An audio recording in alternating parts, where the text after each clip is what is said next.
ഇന്ന് രക്തസാക്ഷി ദിനമാണ്. രാജ്യം മഹാത്മാഗാന്ധിയുടെ 77ാം രക്തസാക്ഷി ദിനം ആചരിക്കുകയാണ്. പ്രത്യേക ചടങ്ങുകൾക്ക് ഡൽഹി രാജ്ഘട്ടിൽ അല്പസമയത്തിനകം തന്നെ തുടക്കമാകും. പ്രധാനമന്ത്രി, രാഷ്ട്രപതി, ഉപരാഷ്ട്രപതി, സേനാ മേധാവികൾ എന്നിവരൊക്കെ മൗന പ്രാർത്ഥനയോടെ രാഷ്ട്രപിതാവിന് പുഷ്പാഞ്ജലി അർപ്പിക്കും. ഡൽഹിയിൽ നിന്നും ശരത് ലാലുണ്ട്. ശരത്ത്, ഇന്ന് ഗാന്ധി സ്മൃതിയിലാണ് രാജ്യം.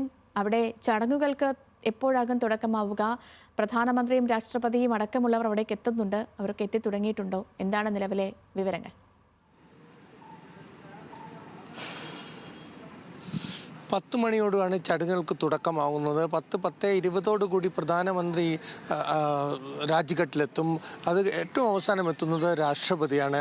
പ്രധാനമന്ത്രി, അതേപോലെ തന്നെ ലോക്സഭാ സ്പീക്കർ, അതേപോലെ തന്നെ പ്രതിപക്ഷ നേതാവ്, ഉപരാഷ്ട്രപതി, കരസേന, നാവികസേന മേധാവികൾ എന്നിവരൊക്കെ ഇന്ന്, അതായത് മഹാത്മാഗാന്ധിയുടെ രക്തസാക്ഷി ദിനത്തിൽ രാജ്യത്തിൻ്റെ ആദരാഞ്ജലി അദ്ദേഹത്തിന് അർപ്പിക്കും.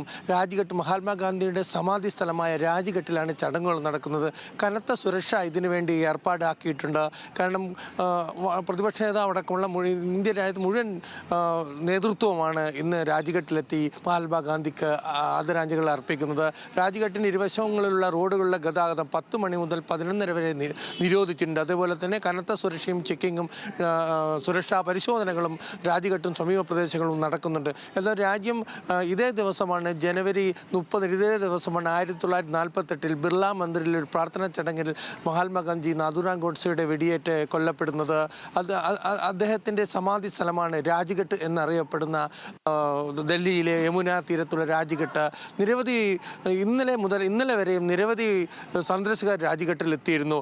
ഇന്ന് സർവ്വമത പ്രാർത്ഥന 3 മണിക്ക് ശേഷം സർവ്വമത പ്രാർത്ഥനയുണ്ട് രാജ്ഘട്ടിൽ ഗാന്ധി സ്മൃതിയുടെ. അതേപോലെ രാജ്യത്തുടനീളം തന്നെ ഗാന്ധിജിയെ ഓർക്കുന്ന ചടങ്ങുകൾ തുടങ്ങുന്ന മുറയ്ക്ക് വീണ്ടും ശരത് ലാലിലേക്ക് എത്താം. ഗാന്ധി സ്മൃതിയിലാണ് രാജ്യം. മഹാത്മാഗാന്ധിയുടെ നഷ്ടം രാജ്യം ആചരിക്കുകയാണ്.